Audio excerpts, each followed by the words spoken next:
продолжении темы в Якутске открыли Центр иммунологии, аллергологии и педиатрического центра РБ номер 1.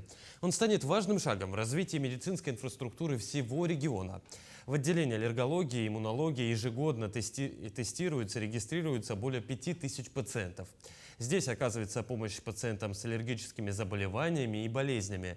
В отделении проводится аллергологическая иммунологическая диагностика и клиническая интерпретация данных иммунограммы.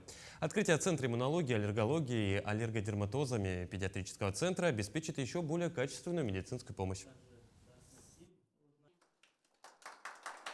Мы смогли в центре объединить именно мультидисциплинарную команду. Это не только врачи-аллергологи, это врачи-иммунологи, гастроэнтерологи, пульмонологи.